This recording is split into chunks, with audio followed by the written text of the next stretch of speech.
Yo, what's up you guys? Dex here.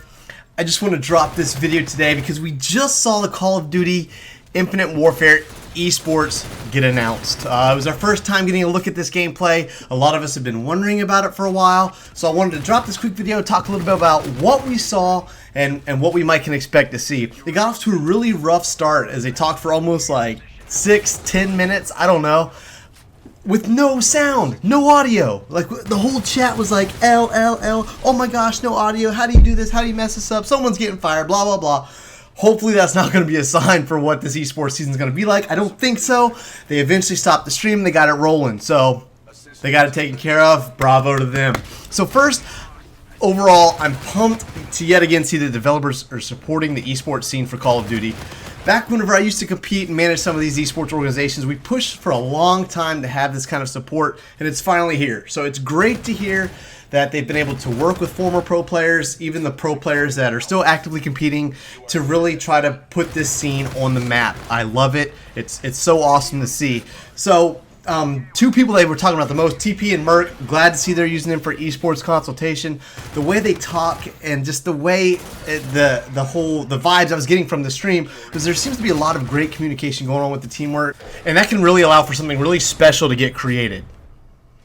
First off, we can talk a little bit about the codcaster that we saw on the screen that the announcers were using. With the codcaster, you're still going to have the basic screen showing the scoreboard, the objective times, all the things you could see before, but now you're also going to be able to see each player's health bar, which is something we haven't had in the past.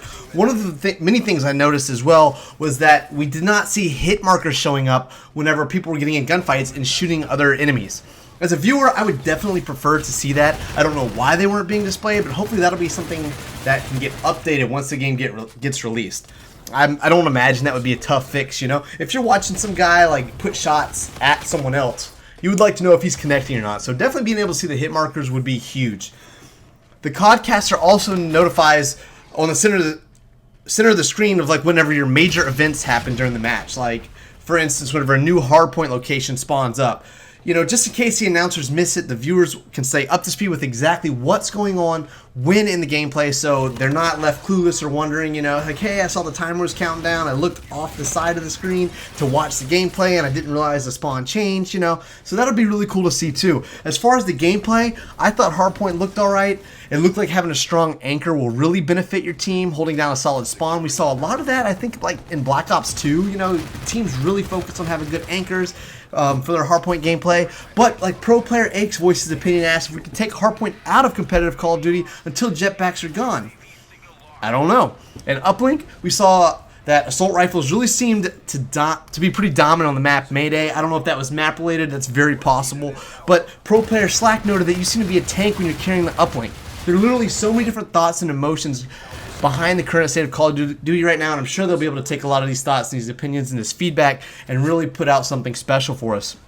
Scumpy asked specifically if we could agree not to call the payloads and call them specialists instead. I won't lie, I completely agree with that. I'm pretty sure I'm going to be calling, like, whenever I'm about to use my quote-unquote specialist, like I've been calling it in Black Ops 3 for so long, I'm probably not going to call it payload. I'm going to be messing that up as well, so I'm sure that's going to happen. I would not be objected to that.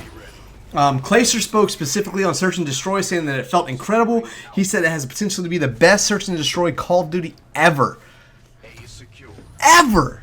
What? That's crazy to me. I mean, it's still early. This is a beta-style gameplay they're playing, and for him to say that this could be the best Search and Destroy Call of Duty ever, those are some strong words, sir. If you're right, props to you. I enjoy Search and Destroy. So, I don't know. We'll see. I think the more basic gameplay will produce better Search and Destroy for me. Like, kind of like you think about like CSGO. Like, there's not all these bells and whistles going on. It's basic, you know? You have people that have skill, you have strategies, and you go on and you try to execute them, you know? So, that was how I would picture having a good Search and Destroy game, but we will see what comes out of it for Infinite Warfare. There's not going to be a ban and protect system in the COD World League this year, but we are expecting to see a base rule set from the league implemented on what players can and can't use. It's something they've still been working on. We don't know all of the exact details behind that. It'll be interesting to see how it's implemented and what roles each player will have to fulfill. I think it could allow players to really focus on being a specialty like SMG or AR player, or maybe in Hardpoint you can really focus on being an anchor like previously mentioned. You know, you can really focus on what guns you want to use. They said there's going to be a weapon draft, which each player gets to choose like 2 weapons for the entire series, so that'll be interesting. That's something different we haven't seen. Like I said, we don't know all the rules yet, but I'm sure there'll be more information on that coming up. The COD World League is going to be back for the 2017, like previously mentioned. It will be again played on PS4. I'm not surprised. I have to admit, I don't want to start a console war here or whatever. I'm on Xbox, but I feel like the PS4 just made a better quality console this generation. It is what it is. The COD World League is also going to be adding in an Asia region as well, which will include Australia, so that's awesome to see. Growth is always good. We're going to be getting to see global and regional events. MLG Vegas is a North American regional events. First one of the year, first one of the COD World League. So looking forward to that. We got about a month or so till it pops. You know, I don't know the exact date for it yet. I can get that for you guys. We'll talk about it then. So I appreciate you guys checking out for this video. I'm really excited what we're going to find out in the next month or so about the COD World League and eSports for Infinite Warfare. If you enjoyed it, please be sure to like and subscribe. The support will mean so much to me. I greatly appreciate it. I will catch you guys next video. Peace. Alpha secure.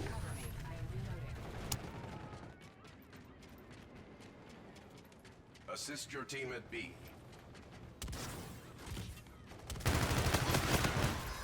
Assist your team at Alpha.